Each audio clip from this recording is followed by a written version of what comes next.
Bonjour les amis, c'est parti, on continue. Toujours le chapitre 6 de l'évangile de Jean, maintenant les versets 44 et 51. Nul ne peut venir à moi si le Père, qui m'a envoyé, ne l'attire, et moi, je le ressusciterai au dernier jour.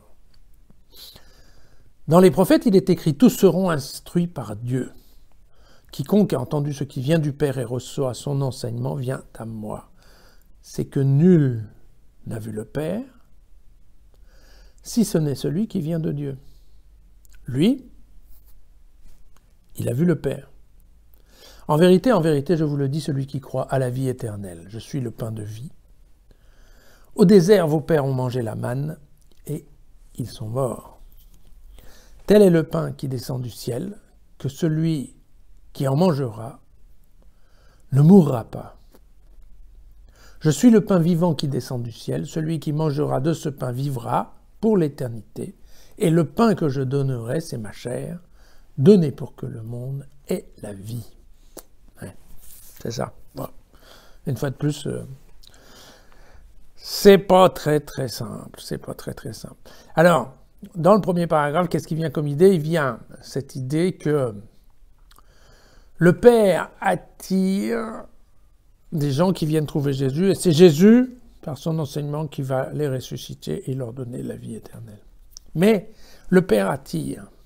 Bon, partant de ce principe que le Père et le Fils c'est la même chose, bon, ben, vous voyez, effectivement, ce qui nous est dit ici, c'est que c'est pas n'importe qui a accès à Dieu, en fait. Il faut que Dieu en ait envie. Il y a une sélection qui vient de Dieu. Donc c'est Dieu qui appelle, et Dieu qui attire. On voit bien de nos jours qu'il y a pas mal de gens qui, en fait, ne sont mais absolument pas attirés par Dieu. D'accord? Et donc, bien, à nous de reconnaître ça, disons, hein, globalement. Voilà, il y a des gens qui ne sont pas attirés par Dieu.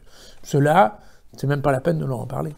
Il y en a d'autres qui sont attirés par Dieu, et tout le travail de Jésus, c'est-à-dire, en fait, de Dieu sur terre, le travail qu'il va accomplir sur terre en la personne de Jésus, et bien, typiquement, ça va être de convaincre et d'amener ces gens à croire, vous savez, des signes pour croire, voilà, d'amener des gens à croire, et comme ça, c'est ce qui permettra donc de les ressusciter, de leur donner de la vie éternelle. Voilà.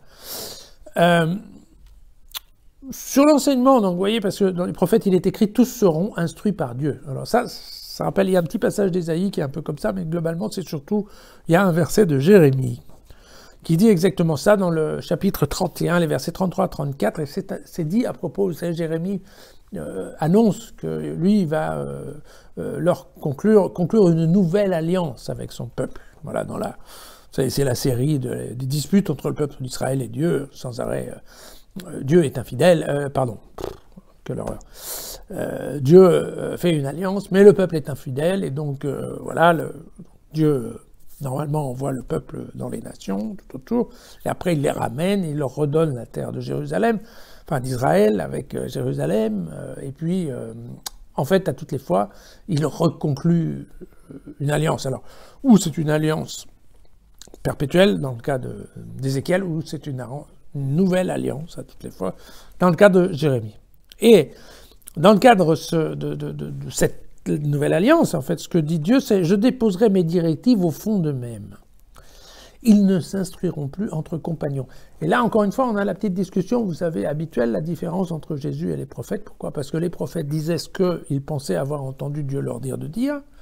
Et ensuite, il fallait en effet pas mal de travail au niveau des synagogues, au niveau du temple éventuellement, pour que les grands prêtres et les scribes puissent interpréter et essayer de comprendre exactement quels étaient ces mots étrangers un petit peu compliqués parfois que sortaient les prophètes et qu'est-ce qu'on pouvait en faire. Voilà.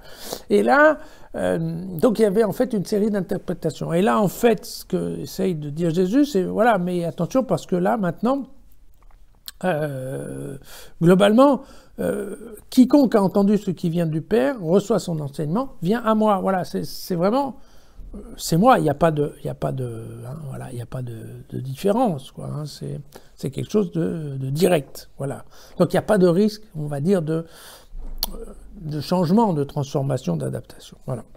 Et puis, sur la nourriture qui vient du ciel, Jésus rappelle en fait quand même globalement que donc il y a deux types de nourriture, et donc la nourriture physique qu'avait envoyé Dieu, que par exemple la manne du temps de l'Exode, eh bien, en effet, les hommes ont survécu à la fin dans le désert grâce à la manne, ils ont pu s'en sortir, mais qu'après, à la fin, à la sortie, ils étaient quand même morts. Donc il y a bien la notion, la différence entre une nourriture physique, biologique, qui permet de maintenir plus longtemps une vie terrestre, et puis la notion d'une nourriture spirituelle qui, elle, permet d'accéder à la vie éternelle, d'accord? Et donc il y a bien, il insiste bien sur cette différence, voilà. Le dernier verset, lui, a à voir avec l'Eucharistie, je suis le pain vivant qui descend du ciel, celui qui mangera de ce pain, d'accord, vivra pour l'éternité, et le pain que je donnerai, c'est ma chair donnée pour que le monde ait la vie. Donc voilà, donc ça c'est un verset qui parle de l'Eucharistie, qui est le passage d'après, donc on voit normalement demain. Allez, à demain.